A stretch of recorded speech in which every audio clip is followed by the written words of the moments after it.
అక్కడ జగన్మోహన్ రెడ్డి అవనియండి, వేరేవాడు ఎవడైనా అవనియండి, గవర్నమెంట్ మీద తప్పుడు ఆరోపణలు చేస్తే కేసులు పెట్టడానికి కూడా వెనుకాడం, చట్టపరమైన చర్యలు తీసుకోవడానికి కూడా ఎట్టి పరిస్థితులను వెనుకాడం.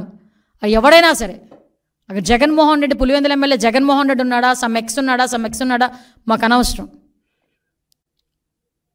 ఎందుకు ఒకటే చెప్తున్నా, RRR గారు ఉన్నారండి, రఘురామకృష్ణరాజు గారు, ఎందుకు ఆ రోజు నువ్వు తీసుకెళ్ళి కొట్టించి చంపించేద్దామని కూడా ఆలోచన చేసి రకరకాలైన విన్యాసాలు చేసి అతను తీసుకెళ్ళి అరెస్ట్ చేసావు? ఒక ఎంపీని, సిట్టింగ్ ఎంపీని. TV5 మూర్తి గారు ఉన్నారు, ఆయన మీద ఎందుకు రాజద్రోహం కేసు పెట్టావు? అసలు రాజద్రోహం కేసు అన్నదే లేదు.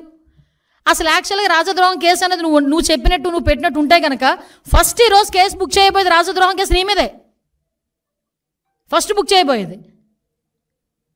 ఆ రోజు ప్రతి ఒక్కరి నోళ్ళు నొక్కి డిపార్ట్మెంట్ని తొత్తుల కింద వాడుకొని ఈరోజు తిరిగి చంద్రబాబు నాయుడు గారి మీద, NDA కూటమి మీద బురద చల్లి నేను గవర్నర్ దగ్గరికి వెళ్తాను, గవర్నర్ గారి దగ్గరికి ఇవన్నీ కాదు నేను కొన్ని ఇస్తాను. నాగమ్మ హత్య కేసు గురించి ఏమైందో చెప్పు. నాగమ్మ ఫ్యామిలీ దగ్గరికి వెళ్ళగలిగావా? పులివెందెల్లో నాగమ్మని హత్య చేశారు, ఎందుకు? నీ కోట్లు వేసిందే కదా పాప నాగమ్మ, కనీసం వాళ్ళ ఇంటికైనా వెళ్ళగలిగావా?